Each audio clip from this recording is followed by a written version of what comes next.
Olá, amigos do Quatro Maiores, eu sou o De Lazar e trago até vocês as informações dos quatro maiores times de São Paulo. Nesse vídeo vamos falar sobre o derby, né? Um empate no Allianz Parque nesta noite entre Palmeiras e Corinthians, né? Mas um empate justo ou não? Vou te explicar já já o que eu penso aqui na minha análise, mas vou falar aqui antes, né? Que caiu um temporal lá na zona oeste de São Paulo, inundou o campo do Allianz Parque, Redondezas, né? A coisa ficou feia aqui, teve alerta da Defesa Civil nos celulares de toda a cidade, né? Muito preocupante.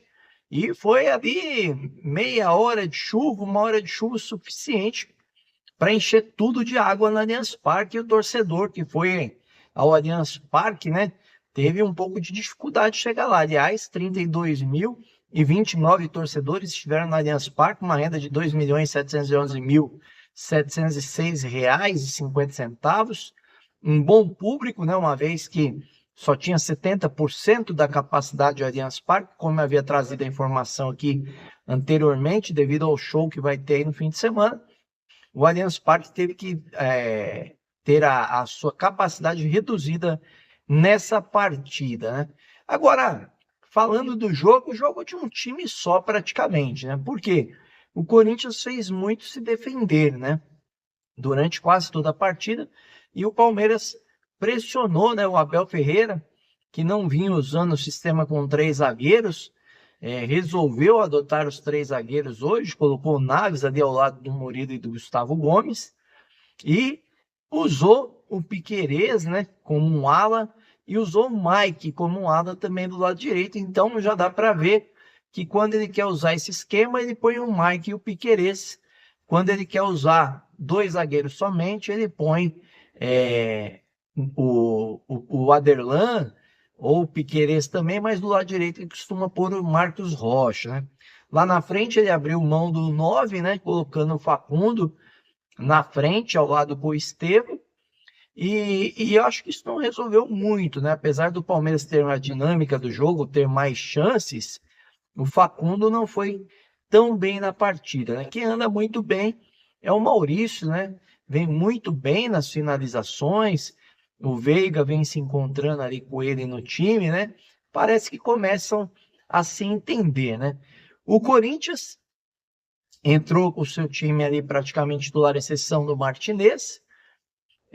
Foi dominado pelo Palmeiras, jogando no carpete, né? O carpete que, aliás, com a molhança que teve, ficou um tanto quanto escorregadio, o campo ficou feio, né? Nossa, aquele negócio parecia lama, né? Aquela cortiça toda encharcada ali, o campo marrom e verde. Olha, eu particularmente não gosto de gramado sintético, né? E se você vê até no gol do Corinthians, o Yuri Alberto vai chutar e dar uma escorregada ainda, né? Antes do chute. Então, assim, particularmente não gosto, acho que machuca muito o jogador. Não é a mesma coisa para jogar bola. Eu acho que chegou o momento do pessoal pensar aí e retirar esse negócio de gramado artificial dos estádios aqui do Brasil. Eu não curto nada o gramado, e eu queria saber de você, o que você acha, né, do uso do sintético nos gramados do Brasil. E voltando para o jogo, o Palmeiras foi pressionando, o Hugo Souza defendendo, né, ali no primeiro tempo, até que numa bela enfiada do Piquerez, o Maurício pegou de primeira, bateu cruzado, venceu o Hugo fazendo 1-0.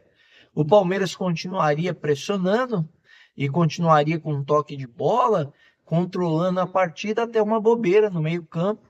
A bola perdida ali para o Memphis Depay tomou, colocou para o Yuri Alberto, ele levou, bateu cruzado, assim como o gol do Palmeiras, uma batida cruzada, né? Ele empatou o jogo. O Corinthians, que antes, né, tinha tido uma chance também, numa batida cruzada, o Everton defendeu com a perna para escanteio. O Corinthians ali tentava buscar um empate da forma que dava, né, e conseguiu o empate no derby. E aí o Palmeiras continuou tentando ganhar o jogo, mas o primeiro tempo virou ali 1-1, jogo empatado. O resultado que já era injusto no primeiro tempo se tornou ainda mais injusto no segundo tempo, e eu falo por quê, né? porque no segundo tempo o Palmeiras, que começou pressionando o Corinthians, viu o Yuri Alberto ser expulso ali com 15 minutos do segundo tempo, né? Ele foi simular uma falta, já tinha amarelo, aliás, né? O Yuri Alberto, quando fez o gol, deu uma voadora na bandeirinha, derrubou o mastro da bandeira ali do Palmeiras, e aqui torcida única, né?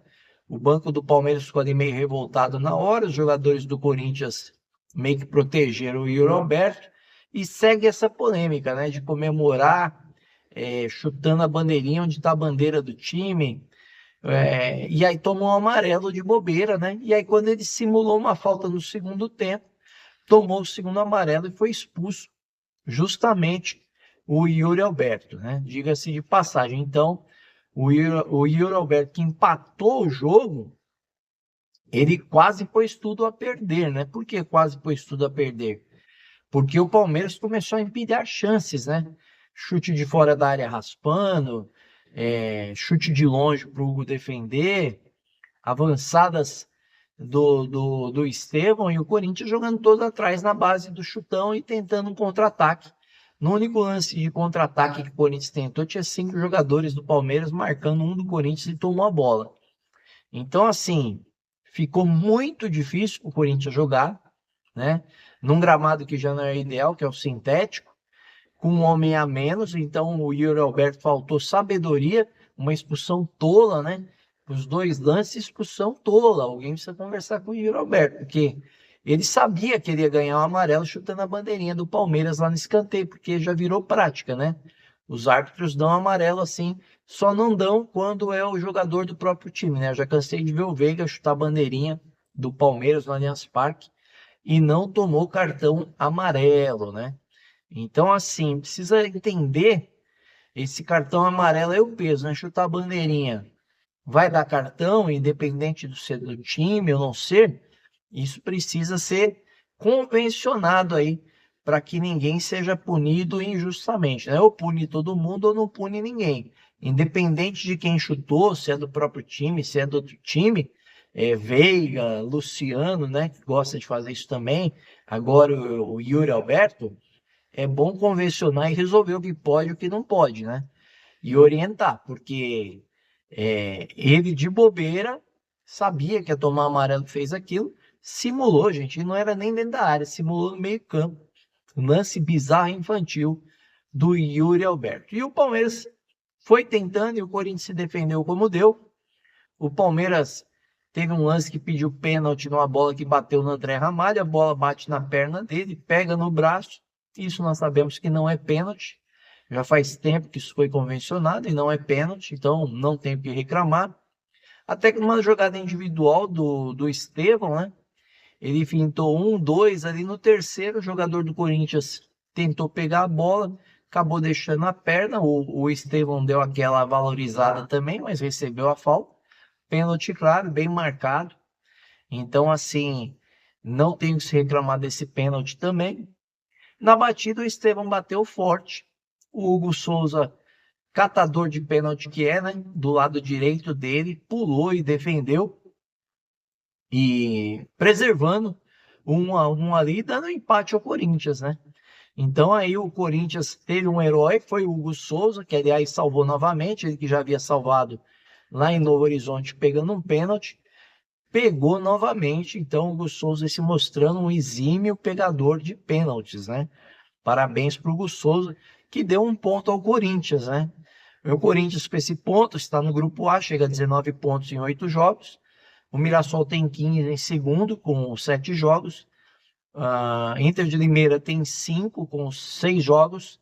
E o Botafogo tem 4 com 7 jogos. O Palmeiras, no grupo D, com esse empate, conseguiu voltar à segunda posição, né? Com 12 pontos. Quem lidera é o São Bernardo, que também empatou e chegou a 16. A Ponte Preta tem 12 junto com o Palmeiras em terceiro, perde no saldo de gols. E o Velo Clube tem 4 pontos, todos com 7 pontos, com 7 jogos, mas o Palmeiras se colocando ao risco aí de ficar fora do Campeonato Paulista. A Ponte Preta na briga com o Palmeiras por essa segunda vaga e o São Bernardo caminhando aí para ficar em primeiro na chave, podendo jogar com a vantagem de fazer o jogo de quartas de final em São Bernardo, né? Complicando a vida do Palmeiras. Eu gosto de falar também das estatísticas da partida, tem números interessantes, né, nessa estatística aí, para você, amigo do canal, entender, né? O Palmeiras, claro, um homem a mais, teve a posse de bola, mas mesmo assim não foi tanta posse de bola a mais quanto poderia ser jogando com um homem a mais, né? Foi 55% de posse de bola contra 45% do Corinthians. Aí o número que mostra a superioridade do Palmeiras foram 22 chutes a gol contra 5 do Corinthians, um verdadeiro massacre de chutes a gol do Palmeiras. 9 escanteios do Palmeiras, 4 do Corinthians. 18 desarmes para cada lado, mostrando quanto o Corinthians, mesmo com homem a menos, lutou para tomar a bola. E eu falo normalmente, quem ganha no desarmes normalmente ganha o jogo. Aqui teve um equilíbrio e o jogo terminou empatado, né? O Palmeiras fez 6 faltas, o Corinthians 10 faltas. Foram 2 cartões amarelos para o Corinthians e 1 vermelho para o Corinthians. Os números mostram um Palmeiras superior ao Corinthians. O Corinthians pode agradecer, voltar para casa com 1 ponto, né? E o torcedor do Palmeiras, 32 mil torcedores, certamente saíram desiludidos com o pênalti defendido do Hugo Souza no chute do Estevão, que saiu meio abalado ali, meio chateado de não ter convertido o pênalti que ele mesmo sofreu, né? O próximo jogo do Corinthians é no domingo, 18h30, contra o São Bernardo, na Neoquímica Arena. E o Palmeiras vai jogar no Mané Garrincha no domingo também, dia 9/2, contra o Água Santa. O Água Santa vendeu o mando desse jogo para o Mané Garrincha, pensando aí certamente na renda, né? O Água Santa, que aliás hoje tomou uma paulada de 4-0. Ficou complicado ali pro Água Santa, perdeu feio, hein? Então, é isso aí, amigos do canal. Já já vou trazer para vocês a coletiva aí do Abel Ferreira, também do Ramon Dias, já trouxe os melhores momentos, né? E claro, conto com vocês, espero que vocês tenham gostado da análise, dos comentários, né?